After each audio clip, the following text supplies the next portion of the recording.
कंकड़ों से बचने के लिए हम पदवेश पहनते हैं, भिन्न प्रकार के जूते पहनते हैं और अच्छे जूते पहनकर कांटों के मार्ग पर चलना सरल हो जाता है। परंतु जब ये कांटे हमारे जूतों में होते हैं तो सरल मार्ग पर चलना भी कठिन हो जाता है। ठीक इसी प्रकार ये कंकड़, ये कांटे हमारे मन में होते हैं। ये कंकड़, ये कांटे होते हैं हमारा अतीत, जिसके भय के कारण हम उसे वर्तमान में स्वीकारना नहीं चाहते। कदाचित इसीलिए हमारे अतीत को भूत कहा गया है, क्योंकि एक भूत की भांति हमारा अतीत हमारा पीछा नहीं छोड़ता। इसलिए अपने अतीत के भयावह घटनाओं से भागे नहीं, उसे स्वीकारें। विश्वास कीजिए, आपका जीवन सरल हो जाएगा। अर्जुन को मैं द्वंद के लिए ललकार रहा हूं और उसका सारथी उसे भगा ले जा रहा है। क्या यही आपका कर्तव्य है? बोलिए माधव।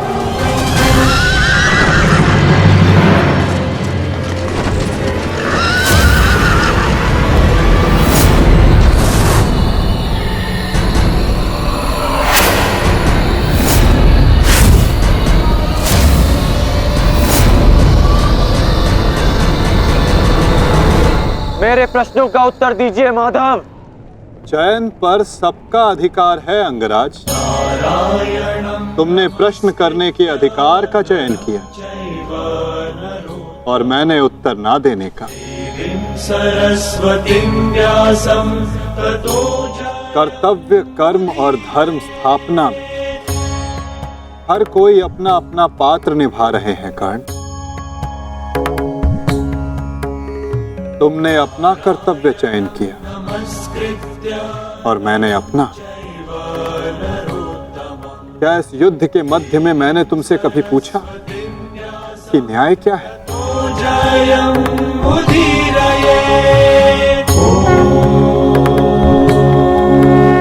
क्या तुमसे ये पूछा कि इतिहास में किस भांति तुम अपना नाम लिखाना चाहते हो? तुम और तुम्हारे सारथी के मध्य में ना आना मेरी सीमा है, तो मेरे और मेरे रथी के मध्य में ना आना तुम्हारा कर्तव्य अंगराज।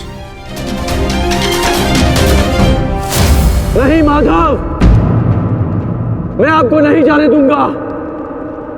सूर्यास्त होने को है, आज ये द्वंद समाप्त होकर रहेगा।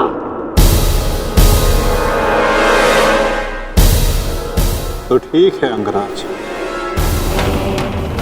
तुम अपना महारथी होने का कर्तव्य पूर्ण करो और मैं सारथी होने का कर्तव्य निभाऊंगा। केवल शब्दों के बाणों से अर्जुन और वासुदेव को नहीं रोक पाओगे कर्ण। उसके लिए तो महा दिव्यास्त्र चाहिए। मेरे धैर्य को मत ललकारिए माधव। मैं इस युद्ध के लिए कुछ भी करूंगा। यदि आप ना रुके तो मैं दिव्यास्त्र का प्रयोग करूंगा। मैं ब्रह्मास्त्र का प्रयोग करूंगा।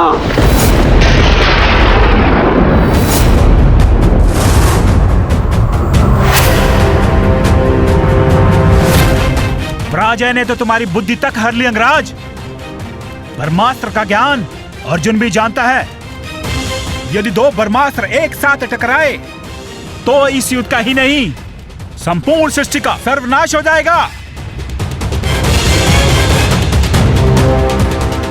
मेरा कर्तव्य युद्ध समाप्त करना है मद्राज।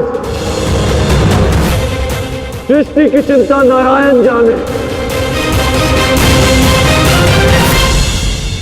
तुम्हें जो करना उचित लगे तुम कर सकते हो कर्ण, किंतु मेरे रुकने का समय अभी नहीं आया है।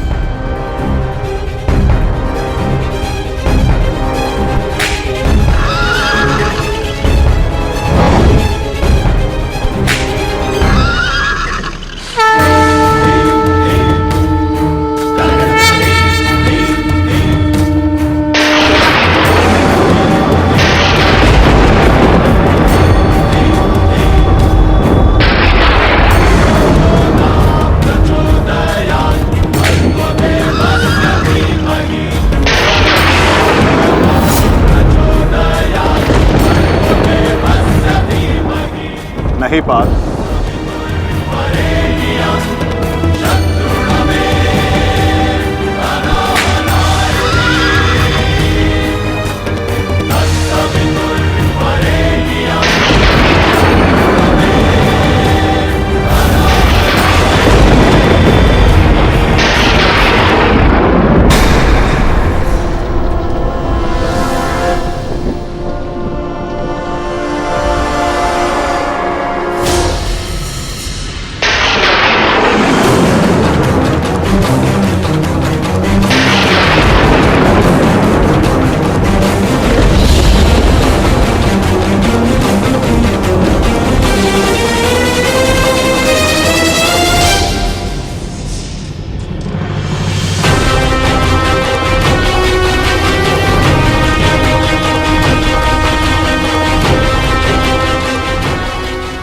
जमदग्निपुत्र परशुराम तुम्हें श्राप देता हूं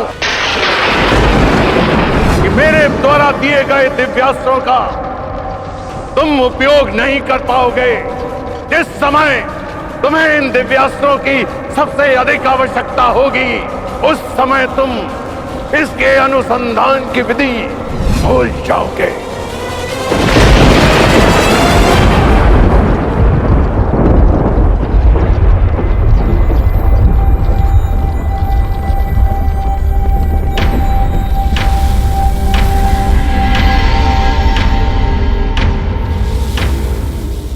क्या हुआ अंगराज?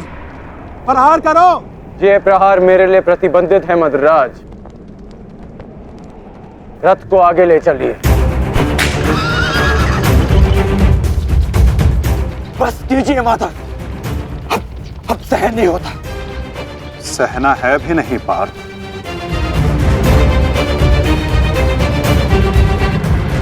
अब समय आ गया है।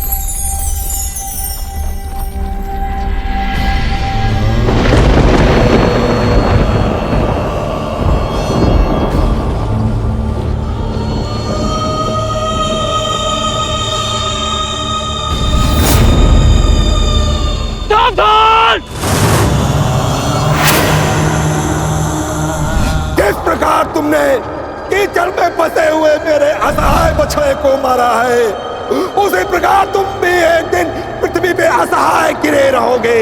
मैं अग्निहोत्र ब्राह्मण विजय तुम्हें श्राप देता हूं।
समय आ गया है पार्थ।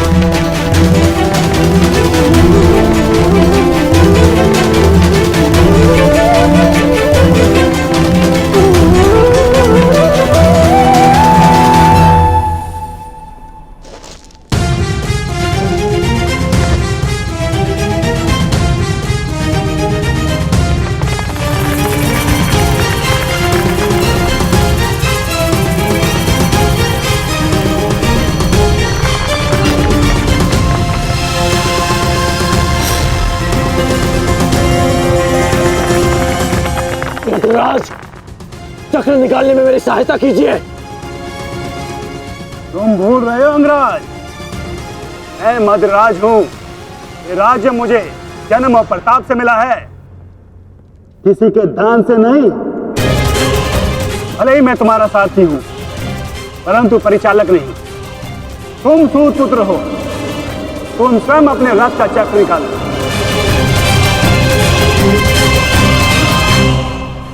समझ आया महारथी सूत पुत्र?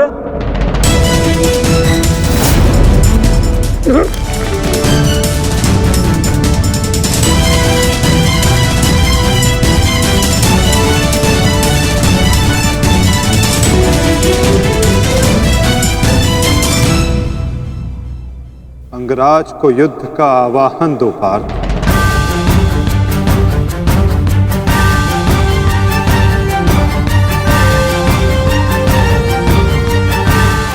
परंतु माधव, वो अभी वीरत है, शस्त्रहीन है। तुमने मुझे वचन दिया है पार्थ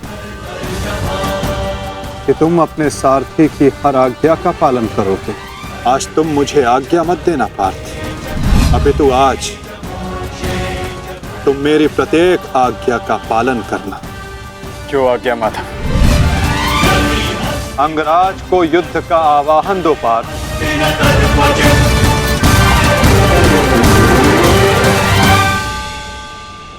अंगराज, मैं तुम्हें युद्ध के लिए आवाहन करता हूं।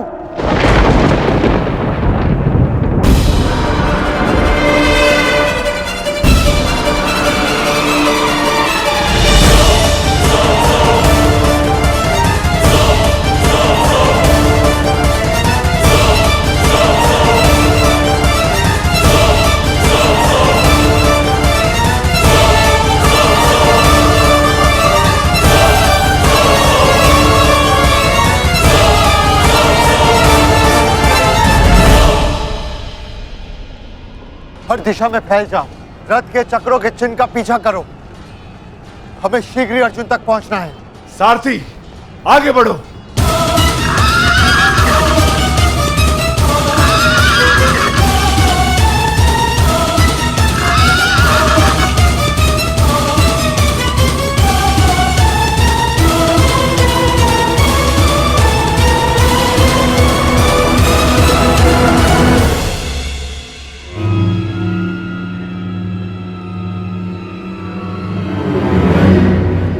ये कैसी नीति है माधव? इस समय अर्जुन रथ पर है और मैं रथ विहीन। ये नीति नहीं है। नीति तो ये भी नहीं अंगराज कि एक भागते हुए योद्धा पर प्रहार किया जाए, उसे युद्ध के लिए ललकारा जाए, जो तुमने किया।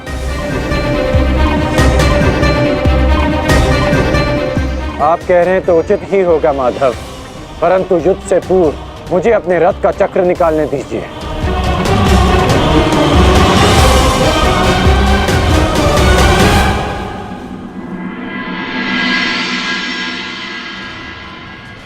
अर्जुन कहाँ है? सूर्यास्त होने में ज्यादा विलंब नहीं और अर्जुन का कुछ पता नहीं चल रहा।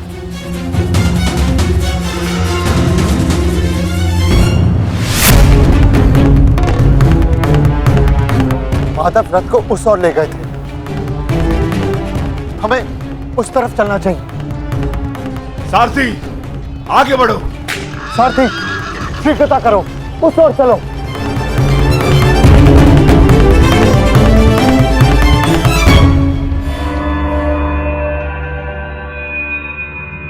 नहीं अंगराज, सूर्यास्त होने को है, समय शेष नहीं है। तुम्हें अभी और इसी क्षण युद्ध करना होगा।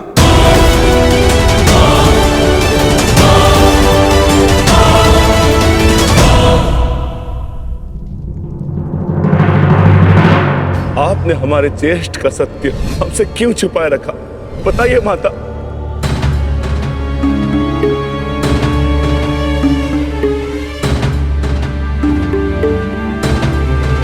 चिंतित ना हो माताश्री, आपके पुत्र सुरक्षित हैं।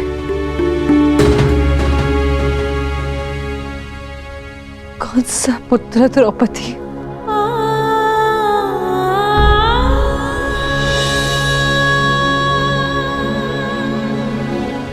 तुम भी एक माता हो यज्ञसेनी। यदि तुम्हें ये विकल्प दिया जाए कि तुम्हारा एक पुत्र जीवित होगा और एक को अपने प्राण देने होंगे, तुम किसे चुनोगी? बताओ द्रौपदी, क्या ऐसा निर्णय लेने का साहस है तुम्हें? उत्तर दो मुझे।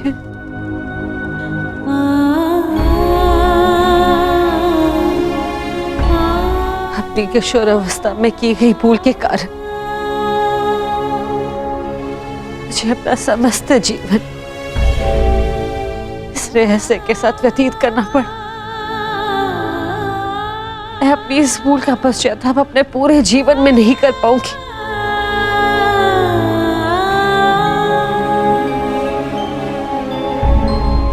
मैं अपना जीवन अपने 5 पुत्रों के साथ व्यतीत कर रही थी।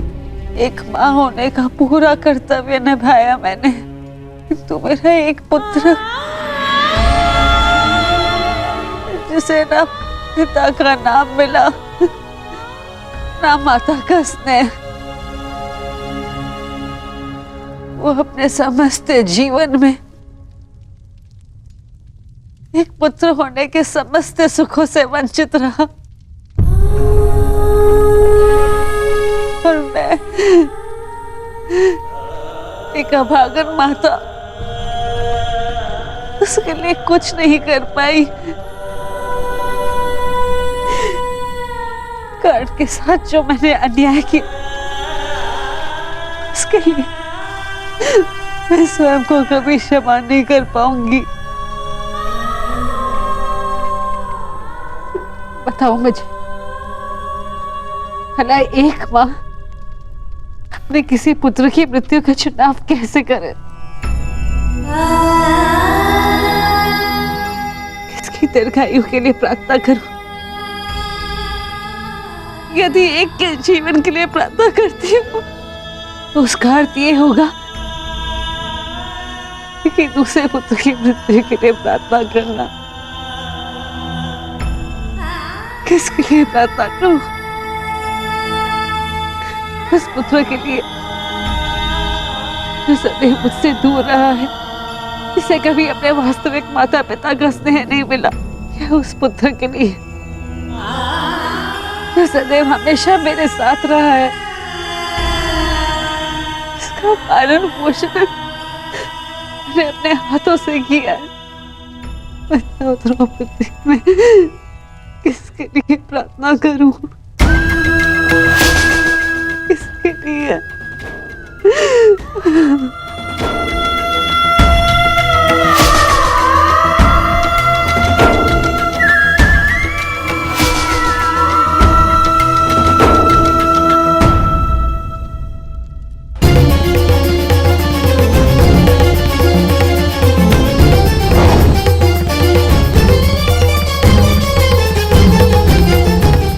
मित्र दुर्योधन, उधर देखो।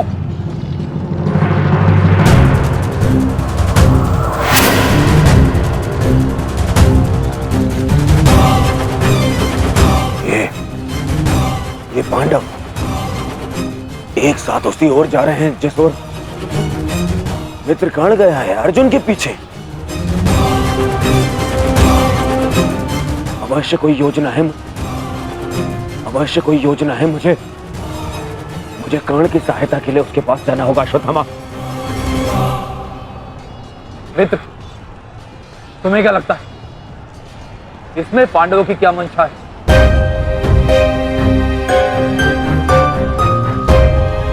पता नहीं मित्र, परंतु मेरा हृदय कह रहा है कि कर्ण किसी संकट में है। मुझे जाना होगा। सारथी, चलो। आज जो हो रहा है वो तुम्हें अनीति लग रही है कर्ण?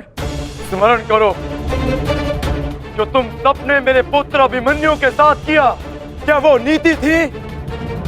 क्या वो धर्म था? उस निहत्थे पर तुम सबने निर्दयता से प्रहार किए। उसकी मृत्यु को कठिन बनाकर तुम सबने मनोरंजन किया। वीरथ और शस्त्रहीन अभिमन्यु भी था कर्ण। क्या तुम सबने उसके साथ न्याय किया? यदि वो अनीति नहीं थी तो भला ये अनीति कैसे हो सकती है कर्ण? परंतु मैं अभिमन्यु का पिता हूं। मैं तुम्हें एक घड़ी का समय देता हूं कर्ण। सज्ज हो जाओ।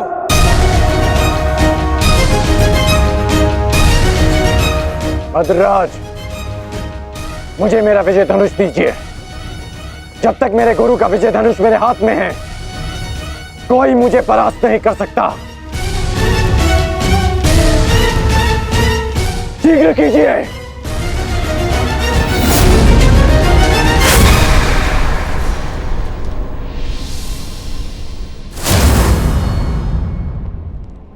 सोच क्या रहे हैं मद्रराज?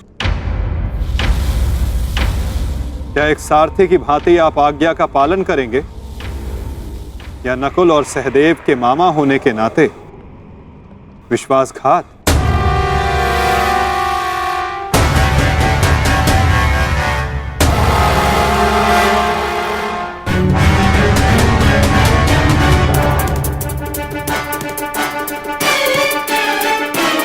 नहीं अंगराज, मैं तुम्हारी आज्ञा का पालन नहीं करूंगा। ये तो तुम्हारी करनी है अंगराज। एक महारथी को तुमने अपना सारथी बनाया, उसका अपमान किया। इसका दंड तो अवश्य मिलेगा।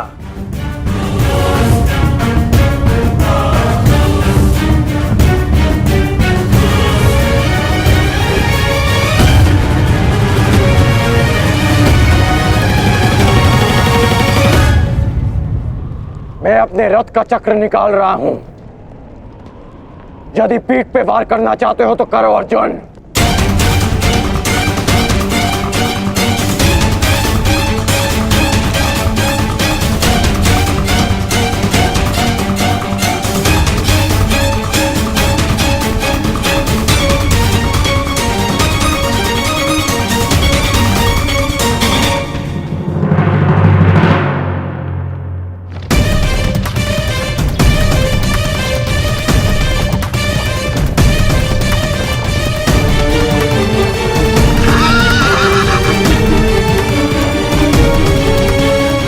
सारथी,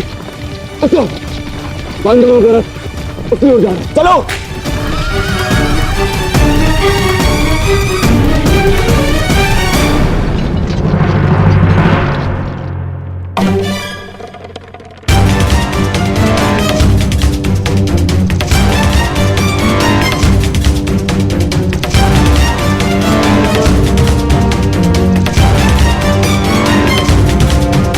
समय समाप्त हो रहा है पार्थ। सूर्यास्त होने वाला है। कर्ण को अंतिम चेतावनी दो पार्थ।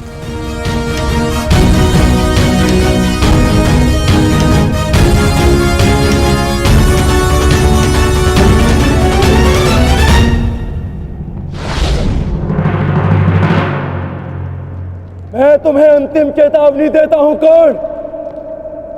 युद्ध के लिए सज्ज हो जाओ।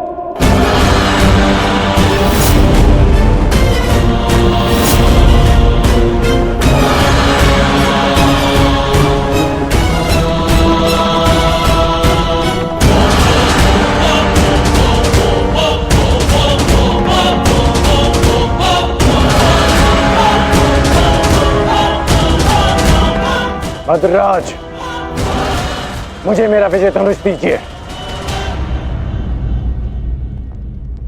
चेतावनी का समय समाप्त हुआ पार्थ। बाण संधान करो।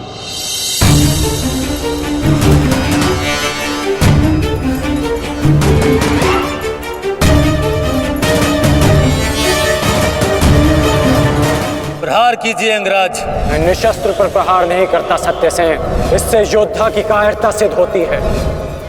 परंतु माधव, माधव वो निहत्था है। नहीं पार्थ, अंगराज अभी आक्रमण कर रहे हैं।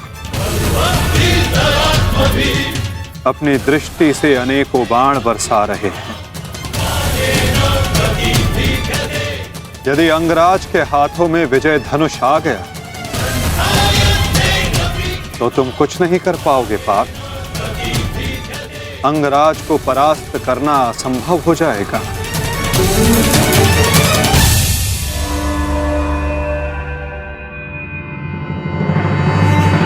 प्रहार करो पार्थ, प्रहार करो।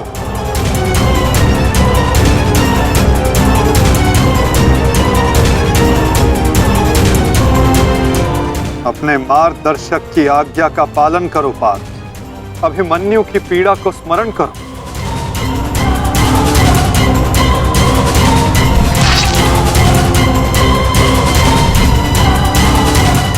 प्रहार करो पार्थ, प्रहार करो।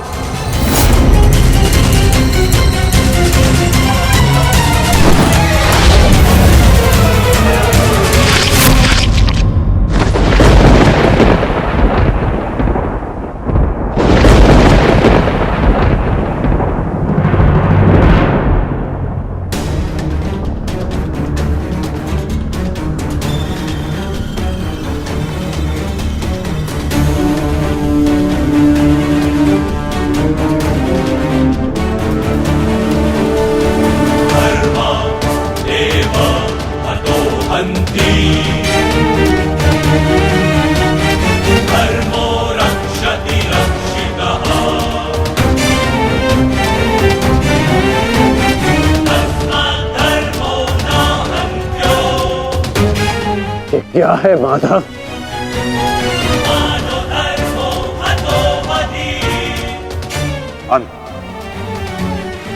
अधर्म की नींव को गिराने के लिए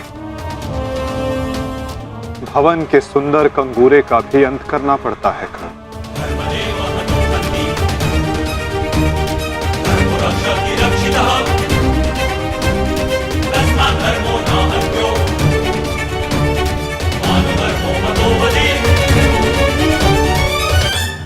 प्रहार करो पार्थ,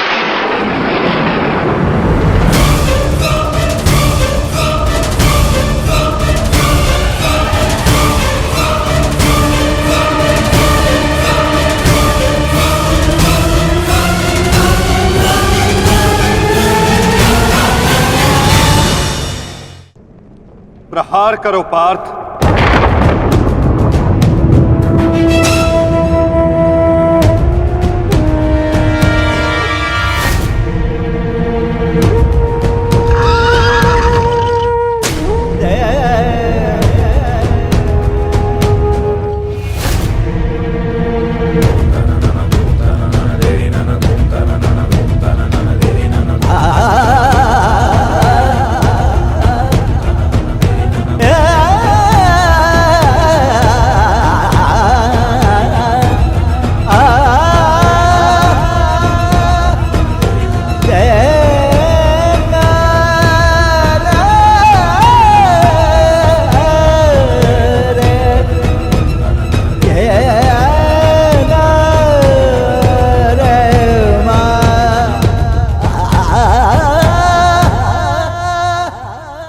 समय व्यर्थ मत करो पार्थ।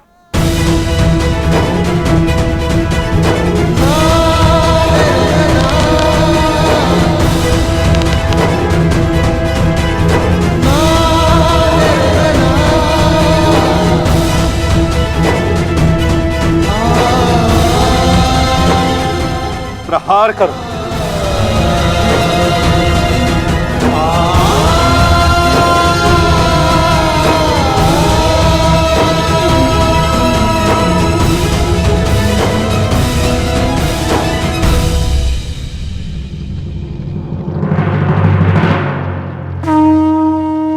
नहीं अर्जुन, रुक जाओ।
कभी किसी पक्षी को घोंसले की नींव बनाते देखा है? अथक परिश्रम करके तिनका तिनका बिटोर कर वो पक्षी अपना घोंसला बनाता है, अपनी संतान के लिए एक सुरक्षित घर बनाता है। और फिर कहीं से तीव्र आंधी आती है, भारी वर्षा होती है और उसका घोंसला तिनका तिनका करके बिखर जाता है। फिर वो पक्षी क्या करता है? वो रोता नहीं, ना ही विलाप करता है। वो बिना विलंब करे फिर से अपना घोंसला बनाना प्रारंभ कर देता है और सफलता पाता है। फिर हम क्यों छोटी छोटी असफलता से भयभीत होकर परिश्रम करना छोड़ देते हैं? एक बात सदा स्मरण रखिएगा, हर वृक्ष कुल्हाड़ी की एक मार से नीचे नहीं गिरता, हर चट्टान घन के एक प्रहार से नहीं टूटती। सफलता पाने के लिए अनावरत परिश्रम करना ही मात्र एक मार्ग है।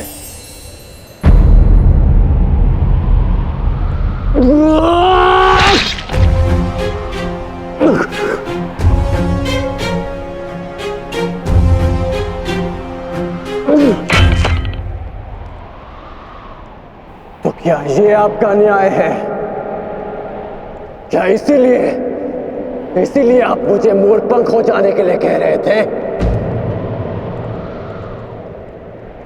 उत्तर दीजिए, उत्तर दीजिए, उत्तर दीजिए, उत्तर दीजिए, उत्तर दीजिए।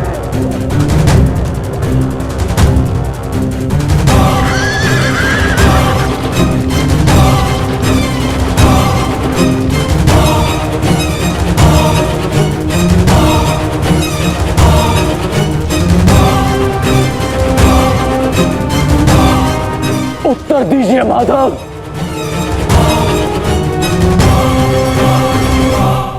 उत्तर बहुत लंबा है कर्ण, और समय बहुत कम।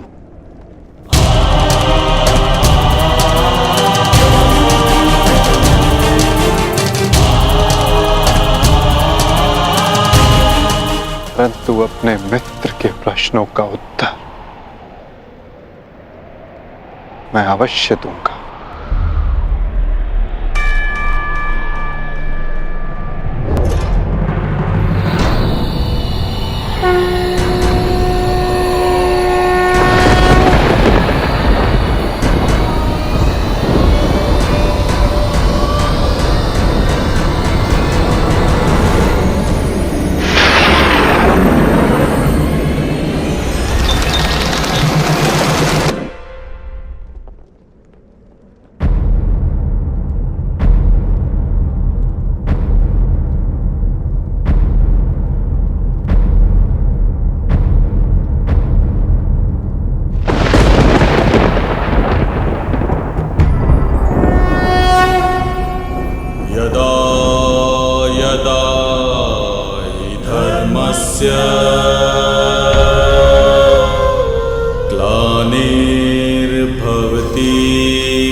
कुछ प्रश्न ऐसे होते हैं मित्र, जिनके उत्तर सबके सामने नहीं दिए जाते, जो केवल आत्मा से आत्मा को मिलते हैं। अब समय थम गया है, पूछो, क्या प्रश्न है तुम्हारे मन में?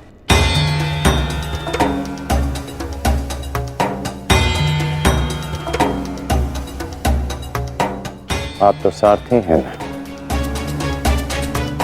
अपने रथी का मन पढ़ लेते हैं, तो पढ़ लीजिए। मैं पहले भी कह चुका हूं मित्र, मुझे तुम्हारे मुख से सुनना अच्छा लगता है। तो सुनिए, बताइए माधव, ऐसा क्यों होता है कि जो परिवर्तन की चाह रखता है उसे समाज का क्रोध क्यों सहना पड़ता है? समय तो स्वयं बदलता है ना, तो वो परिवर्तन का विरोध क्यों करता है? परिवर्तित होना समय की प्रकृति है मित्र, और परिवर्तन का विरोध करना अधिकतर लोगों की प्रकृति।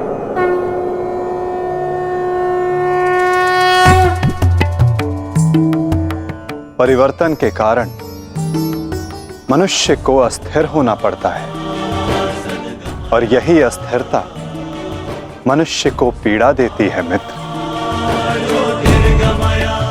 इसी कारण समाज परिवर्तन के विरुद्ध खड़ा होता है, परिवर्तन करने वालों को पीड़ा देता है ताकि वो परिवर्तन के मार्ग से हट जाए। तो क्या इस विरोध के फलस्वरूप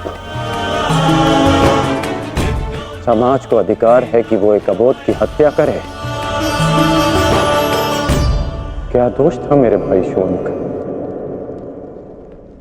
यही कि उसने वेद पाठ किया, उसके लिए उसके मुख में पिघला स्वर्ण भर दिया गया।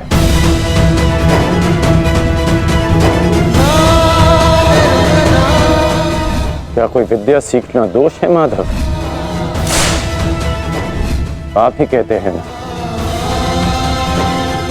कि सबकी आत्मा एक है।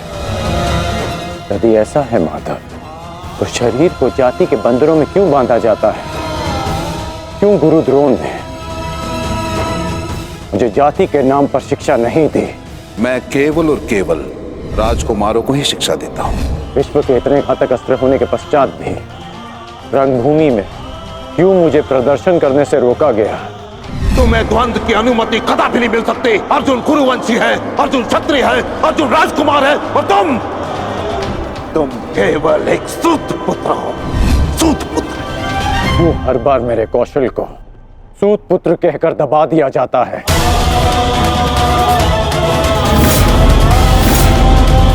ठहरो, मैं एक सूत पुत्र से विवाह नहीं करूंगी। बताइए माधव, क्यों होता है मेरे साथ ऐसा?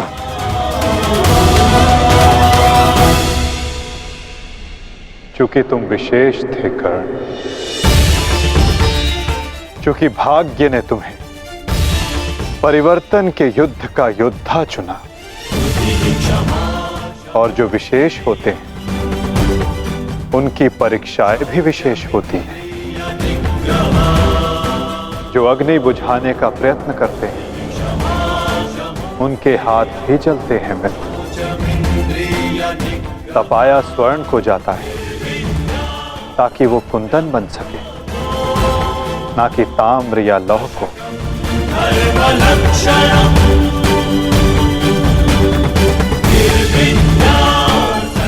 मेरी दृष्टि से देखो मित्र, आज तुमसे बड़ा पराक्रमी, तुमसे बड़ा शूरवीर और कोई नहीं मेरी दृष्टि में। अर्जुन भी नहीं मित्र। परिवर्तन की चिंगारी जो तुमने संसार में लगाई है मित्र, वो एक दिन सूर्य बनकर समस्त संसार को अलौकित करेगी, संसार को आशा देगी। परंतु मेरे जीवन में आशा की किरण आप थे माधव, आप मेरी प्रेरणा थे। फिर क्यों अन्याय किया आपने मेरे साथ? आप तो जानते थे ना कि मैं सूत पुत्र नहीं हूं। फिर क्यों सदा मेरे और अर्जुन के द्वंद्व को रोका आपने? और आज भी युद्ध भूमि से दूर मुझे आप यहां ले आए। क्यों धर्म के रथ पर बैठकर आपने अधर्म का बाण चलाया? क्यों माधव?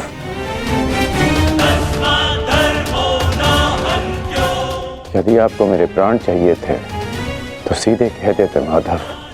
मैं प्रसन्नता से अपना शीश काट कर थाली में आपको भेंट कर देता।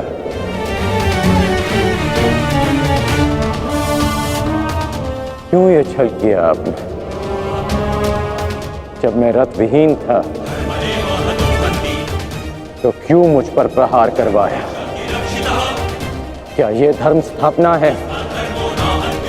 क्या ये आपके अवतार का उद्देश्य है? बोलिए माधव।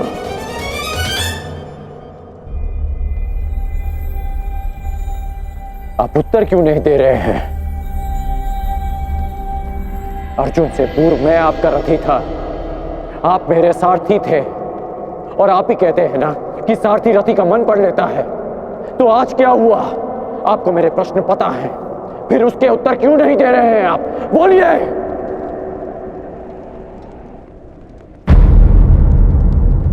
सारथी और रथी भिन्न कहाँ होते हैं राधे?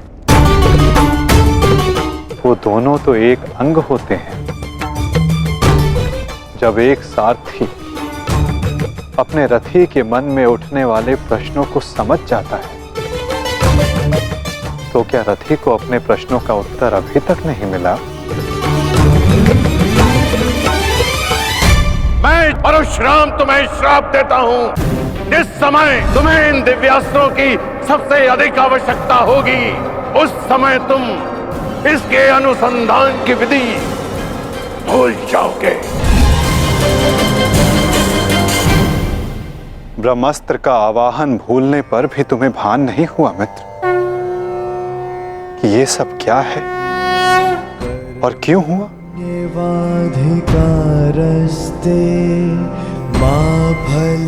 तुम्हें यहाँ खींच कर लाना मेरी विवशता थी मित्र। कर्म फल है दुर्भुः, ताकि परिवर्तन के इस शरीर पर श्रापों और पापों का बोझ उतारा जा सके।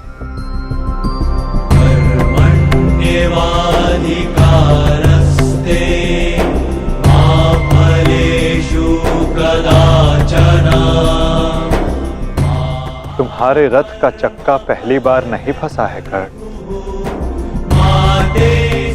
स्मरण है पहली बार तुम्हारे रथ का चक्का कहाँ फंसा था?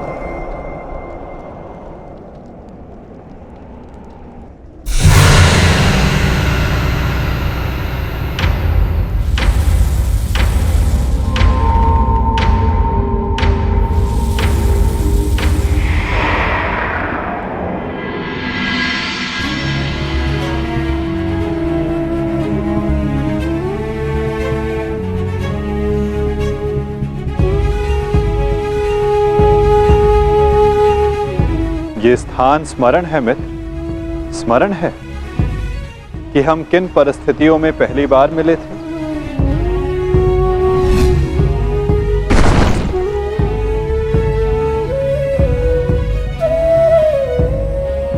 वर्तमान के कर्म भविष्य में फलदायी होते हैं अंगराज। कोई ऐसा कार्य मत करना कि भविष्य पीड़ादायी हो। कर्म मनुष्य के मार्ग चुनने से निश्चित होता है अंगराज। प्रश्न ये करना चाहिए कि मार्ग कौन सा चुना जाए, क्योंकि लक्ष्य उत्तम होने पर भी यदि मार्ग अनुचित हो तो लक्ष्य प्राप्ति असंभव है।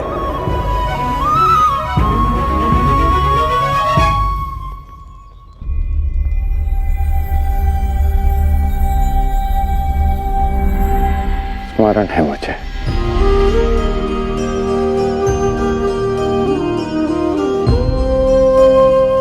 मैं प्रारब्ध बदलना चाहता था मित्र, किंतु दुर्भाग्य समय प्रबल है। तुम्हारे वचनों के कारण, श्रापों के कारण और पापों के कारण इस वर्तमान स्थिति में आना ही पड़ा कर्ण। वचन और श्राप, इन दोनों का बोझ मैं समझता हूं, परंतु पाप, मैंने कौन सा पाप किया माधव? परिवर्तन की चाह रखना क्या ये पाप है? अपने गुरु के विश्राम को भंग न करना, क्या ये पाप है? अपने मित्र की सहायता करना, जिसने सदैव मुझे सहारा दिया, क्या ये पाप है?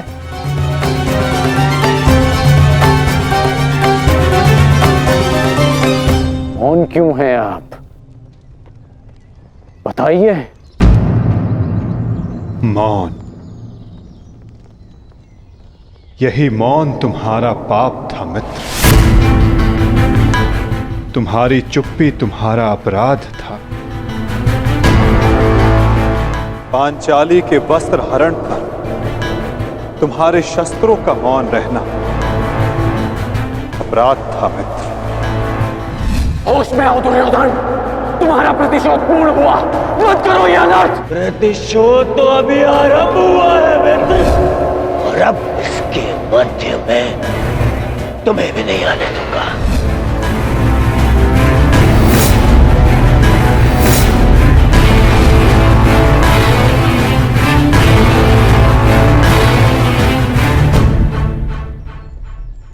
मनुष्यों से भूल होती है, स्वाभाविक है। पांडवों से भी हुई, किंतु वो मौन नहीं रहे। पांडुपुत्र भीम, यह प्रतिज्ञा लेता हूं, पर यही जंगल तोड़कर तुम्हारा प्राण ले लूंगा दुर्योधन। आज्ञा दीजिए भ्राताश्री, हम इनका सर्वनाश कर देंगे। हाँ ज्येष्ठ, क्या तो हमारे प्राण ले लीजिए, जब हमें इनके प्राण लेने की आज्ञा दीजिए। अधर्म के विरुद्ध उन्होंने स्वर उठाया और इसी कारण मुझे उनके पक्ष में जाना पड़ा मित्र, और तुम मौन रहे, इसलिए मैं तुम्हारा साथ नहीं दे सका मित्र।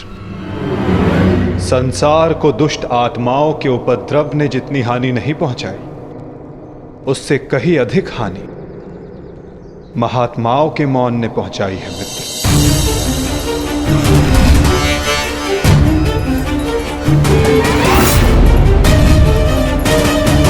अभिमन्यु के वध पर तुम्हारा मौन पाप था मित्र।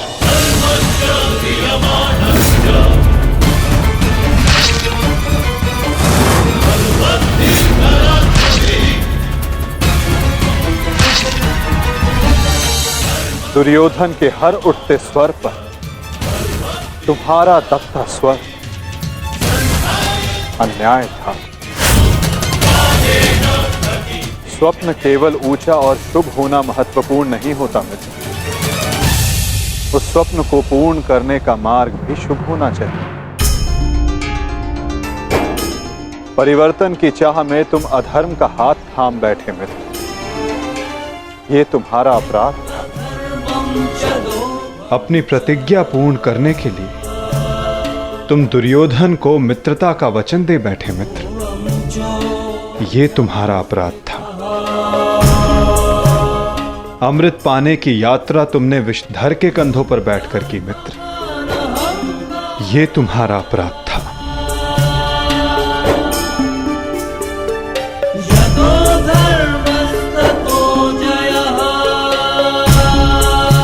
समय बहुत कम मनुष्यों को संकेत देता है कि उनका चुना गया मार्ग अनुचित है। मैंने भी तुम्हें कई बार संकेत देने का प्रयास किया मित्र, अवसर तुम्हें मिला था मित्र, कई बार मिला था, किंतु अपने वचन के कारण तुम सत्य के मार्ग पर ना आ सके मित्र, ये तुम्हारा अपराध था। अवश्य तुम थाली में सजाकर मुझे अपना सर दे देते, किंतु उनसे उन पापों का, उन श्रापों का भार कम नहीं होता मित्र, जिनको तुमने अपने कंधों पर लादा हुआ है। हम सब अपने चैनों का उत्पाद होते हैं मित्र, हमारे चैन ही हमारा प्रारब्ध निश्चित करते हैं, और आज इस पल का निश्चय तुम्हारे चैन ने किया है।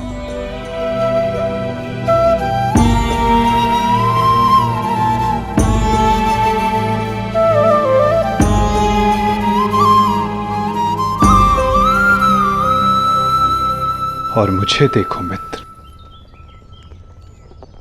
मित्र के रूप में मैंने तुम्हारा चयन किया। इस कारण इस पीड़ा का भागीदार मैं भी बन रहा हूं। मैं तुम्हें सदा शांति देना चाहता था मित्र, तुम्हें इस जन्म में हर पाप से मुक्त कर देना चाहता था मित्र। इसलिए मैं तुम्हें यहां खींच कर लाया।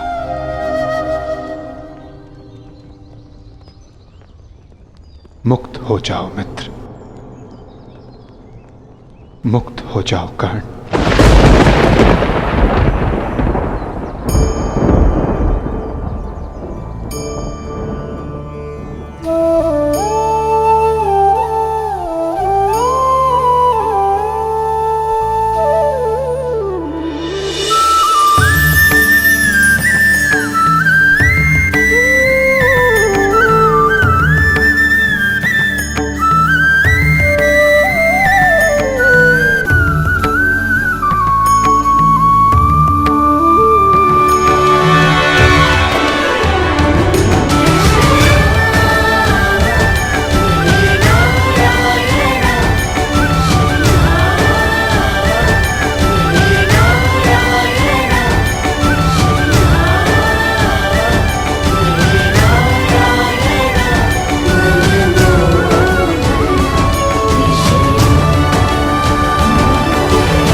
आपने उचित कहा है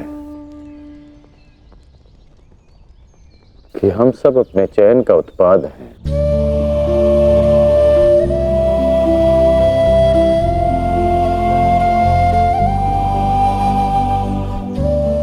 मेरा ये घाव भी मेरे चयन का परिणाम था।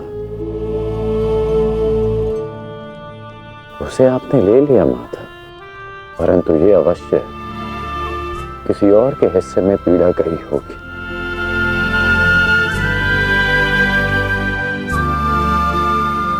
ये पीड़ा किसके हिस्से में गई होगी माता? उसे जो नहीं चाहता कि किसी और को पीड़ा सहनी पड़े। पीड़ा को टाला नहीं जा सकता मित्र,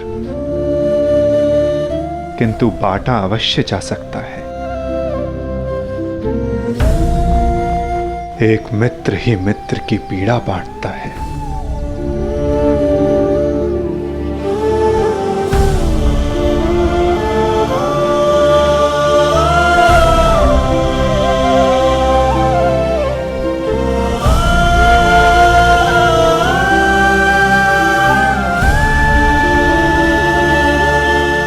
ये क्या किया माधव? ये क्यों किया आपने? तुम उस राजसभा को भूल गए मित्र, भूल गए कि ये युद्ध मैं ही हूं, और इस युद्ध में चलने वाला अस्त्र और शस्त्र भी मैं ही हूं मित्र। उन शस्त्रों से लगने वाला घाव भी मैं हूं, और उन घाव का उपचार भी मैं हूं। इस युद्ध में विजयी होने वाला मैं हूं, और मृत्यु का आलिंगन करने वाला भी मैं ही हूं मित्र।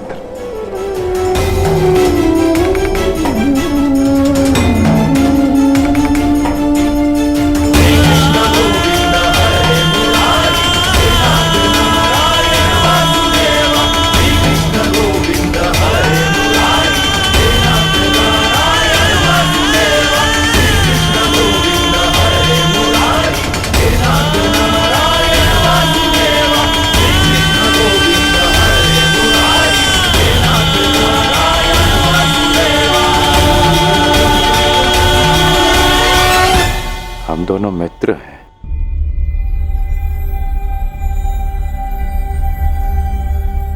इस लोक को छोड़ने से पूर्व मैं अपनी पीड़ा अपने मित्र को नहीं दे सकता।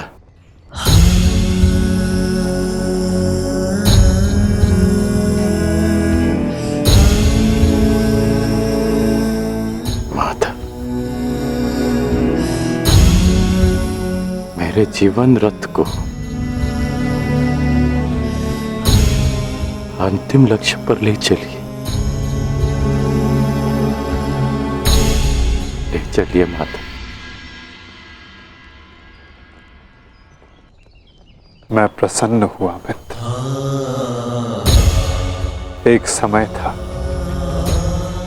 कि मैंने तुम्हें अपना रथी चुना था और मैं सदा चाहता था कि तुम मुझे अपना सारथी चुनो,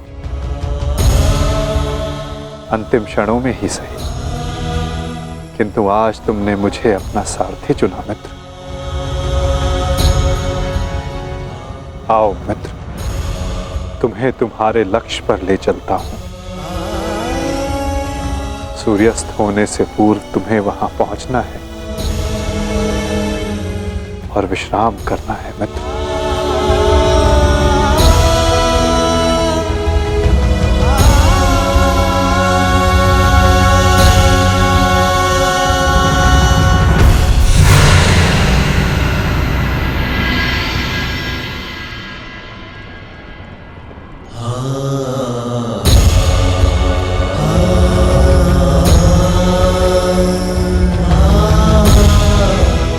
अपने चयन की नियति स्वीकार करने को सज्ज हो जाओ मित्र।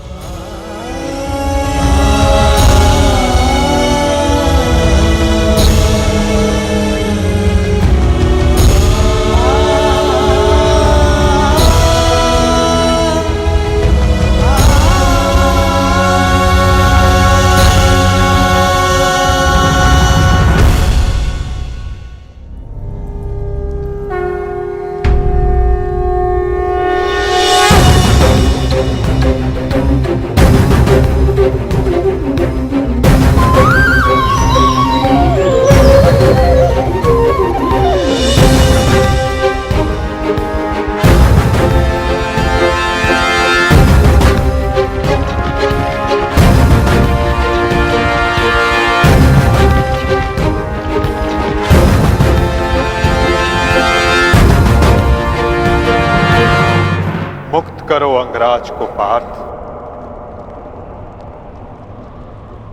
अंजलि का अस्त्र का प्रयोग करो।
बाण संधान करो पार्थ। माधव,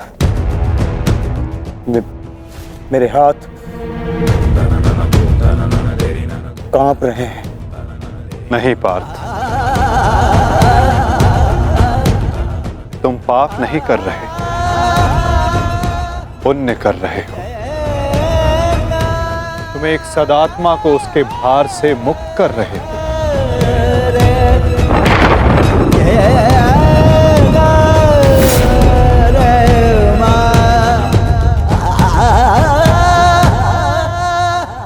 हे मृत्यु, तैयार यदि तू आने को, प्रसन्न मुखा। द्वार खुला है, तेरा स्वागत प्रसन्न मुखा।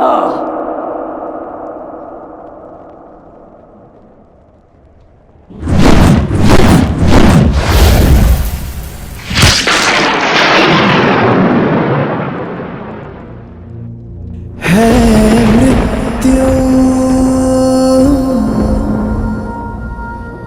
तैयार यदि तू आने को, प्रसन्न मुख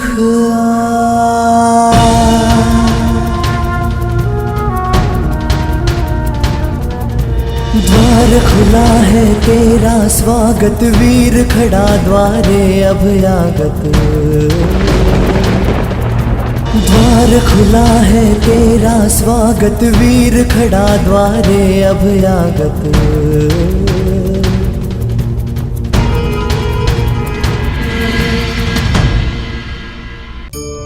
स्वीकारण, सत्य का स्वीकारण मनुष्य के लिए बहुत ही महत्वपूर्ण है। जब तक मनुष्य सत्य को स्वीकार नहीं करता, उसे असत्य से लड़ने की शक्ति प्राप्त नहीं होती। जब आप भोजन करते हैं तो क्या होता है? आपका पेट स्वीकारता है कि वो भर चुका है और आप भोजन करना बंद कर देते हैं। जब आपको निद्रा आती है तो क्या होता है? आपका मन स्वीकारता है कि आपका शरीर थक चुका है और उसे विश्राम की आवश्यकता है। उसी प्रकार जब आपको किसी व्यसन को रोकना हो तो आपको स्वीकारना पड़ता है कि बहुत हो चुका, चाहे वो लालच हो या मदिरापान। उस व्यसन का त्यागना तभी प्रारंभ होता है जब आप ये स्वीकार कर लेते हैं कि आप उस व्यसन के बंधक हैं।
हमारे देश के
ये क्या अनर्थ कर दिया तुमने अर्जुन? इतने वर्ष तुमने इस युद्ध को रोक कर रखा, क्या कुछ और क्षण नहीं रोक सकते थे?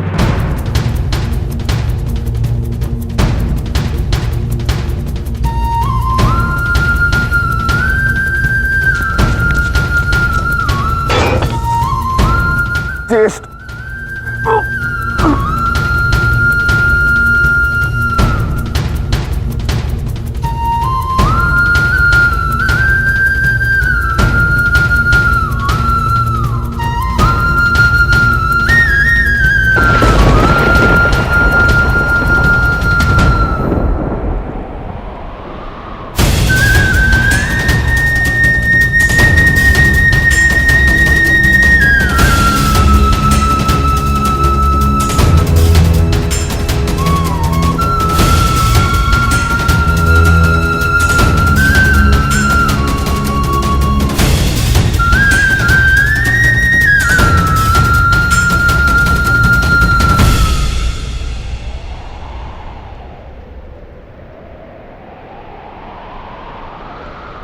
क्यों किया आपने ऐसा? आप प्रारंभ से जानते थे ना कि आप हमारे ज्येष्ठ हैं।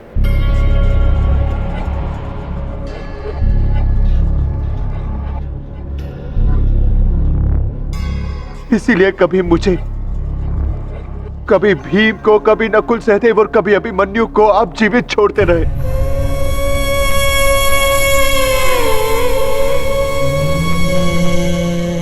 एक बार संकेत तो किया होता ज्येष्ठ।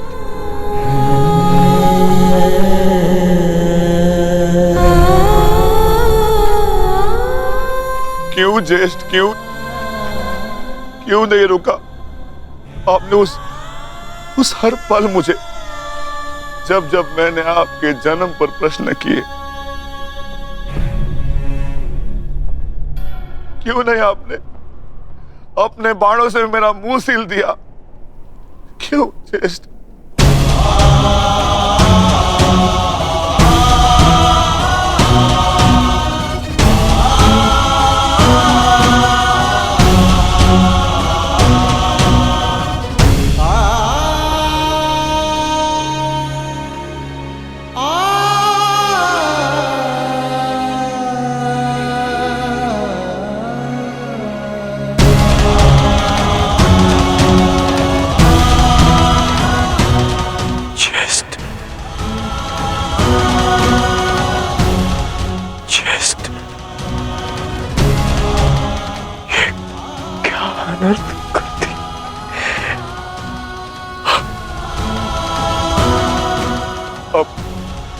अपने ज्येष्ठ को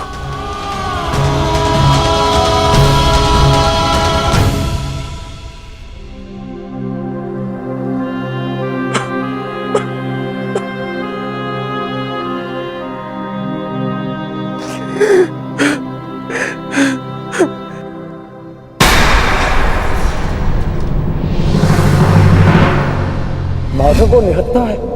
नहीं पार्थ, यदि अंगराज के हाथों में विजय धनुष आ गया तो तुम कुछ नहीं कर पाओगे पार्थ। प्रहार करो पार्थ, अपने मार्गदर्शक की आज्ञा का पालन करो पार्थ। प्रहार करो पार्थ।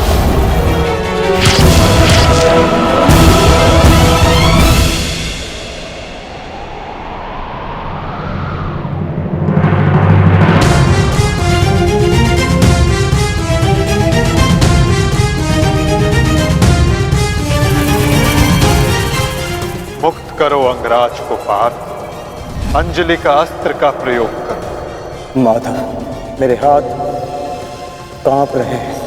नहीं पार्थ, तुम पाप नहीं कर रहे, पुण्य कर रहे हो। तुम एक सदात्मा को उसके भार से मुक्त कर रहे हो।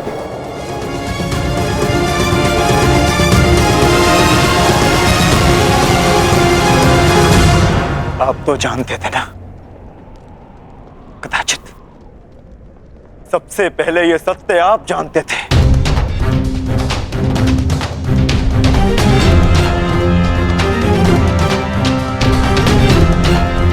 तो फिर क्यों नहीं बताया आपने मुझे?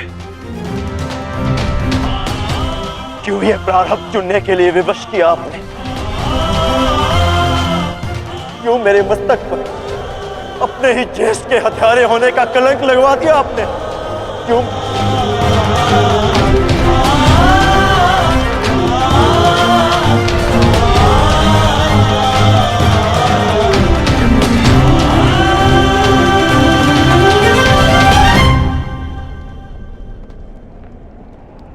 मनुष्य को प्रारब्ध देने वाला मैं कौन होता हूं पार्थ? मनुष्य को प्रारब्ध उसके चैन, उसके कर्म देते हैं पार्थ।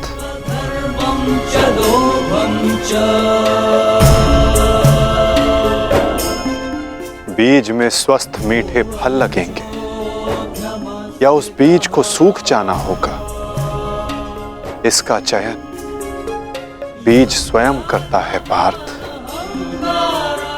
अपनी धारा चुनकर।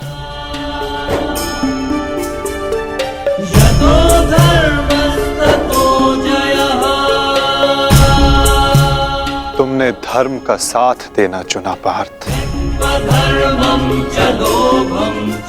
और कर्ण ने अधर्म का साथ देना।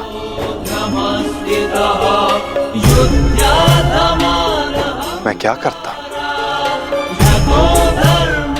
तुमने अन्याय के विरुद्ध स्वर उठाया और अंगराज मौन रहे।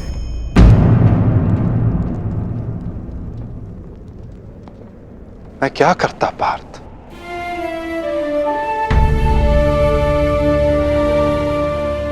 मैंने कई बार विकल्प चुनने के अवसर अंगराज को दिए पार्थ, किंतु उन्होंने यही चुना। मैं क्या करता?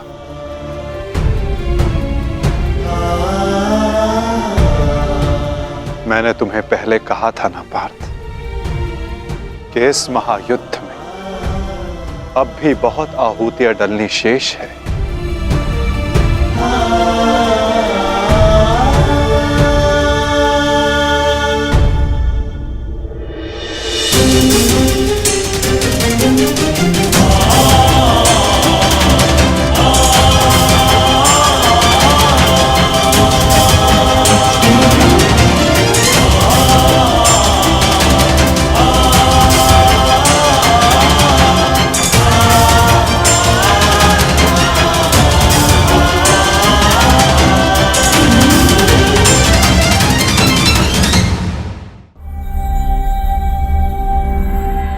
मैंने तो केवल तुम्हारे ज्येष्ठ को,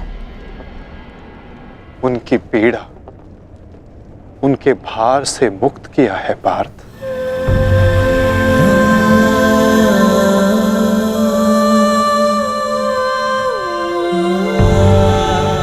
परंतु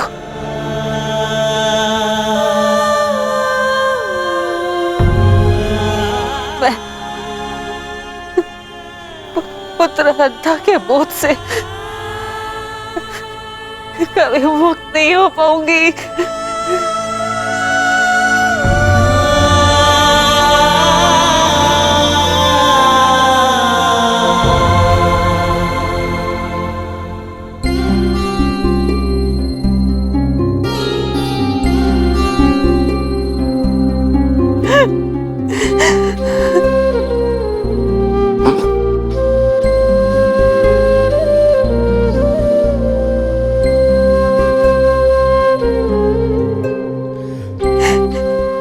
ऐसे कि कहीं समाज मुझे न त्याग दे, मैंने तुम्हें त्याग दिया। कि समाज कभी एक कुंवारी कन्या को स्वीकार नहीं करेगा। एक माता ने अपने अंश को त्याग दिया और ये बोझ एक कांटा बनकर मेरे हृदय में चुभता रहा। और आज देखो, जब ये कांटा निकला, कैसे रक्त बह रहा है मेरा।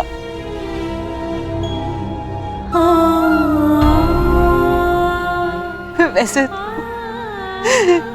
एक पुत्र अपने माता ऋण से मुक्त होता है और ये माता अपने संतान ऋण से मुक्त नहीं हो पाएगी। अश्रु नहीं माता, अश्रु नहीं। मैं आपकी पीड़ा समझ सकता हूँ।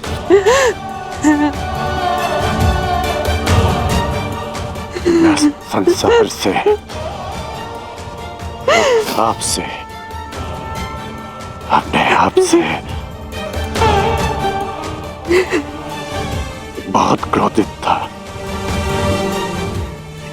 परंतु अब नहीं।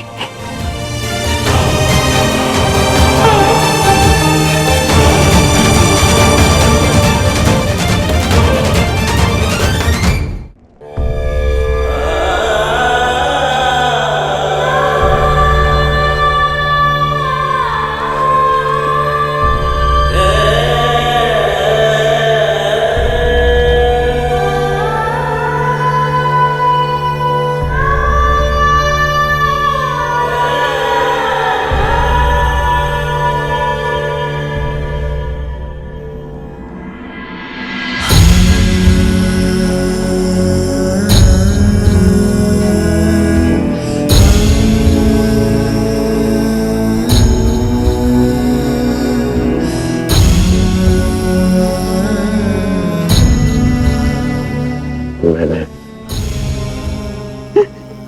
आपको परिवर्तन का वचन दिया था, पर मुझे विश्वास है कि मेरे पश्चात परिवर्तन का अध्याय प्रारंभ होगा।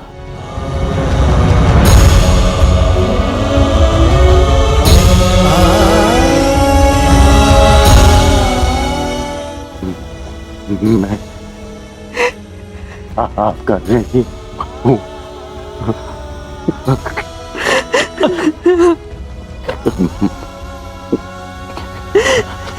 एक संतान 100 जन्म लेकर भी अपनी माता का ऋण नहीं चुका सकती। मुझे गर्व है कि मैं इस संसार में राधे कर्ण के नाम से जाना चाहता हूँ।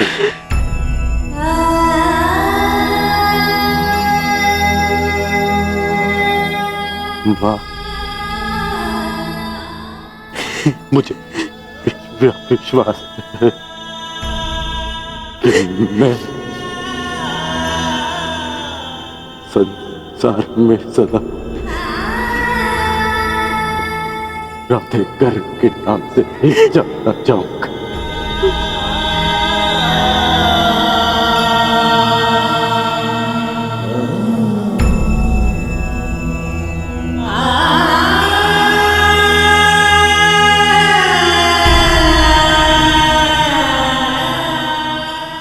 प्रसाद,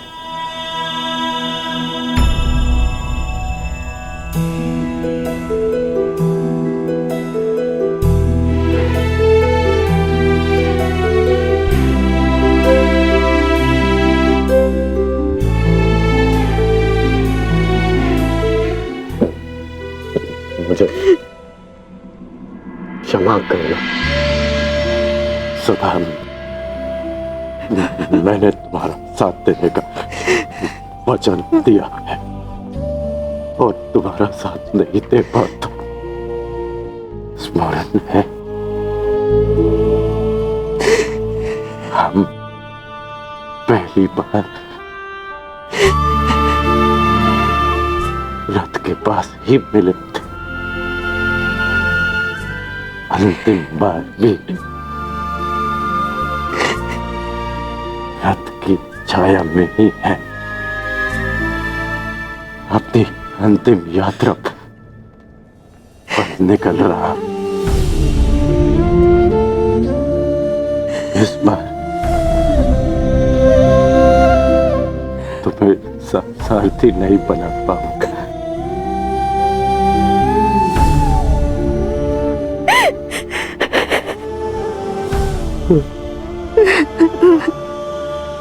मुझे रोते हुए मत करना।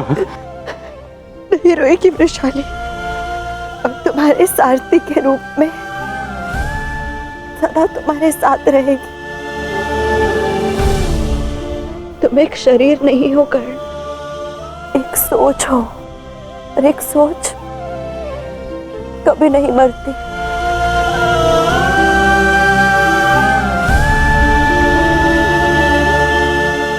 मैं वचन देती हूँ कर्ण, मेरे अंतिम क्षण तक तुम्हारे स्वप्न को अपने आंखों में जीवित रखेगी ये वृषाली।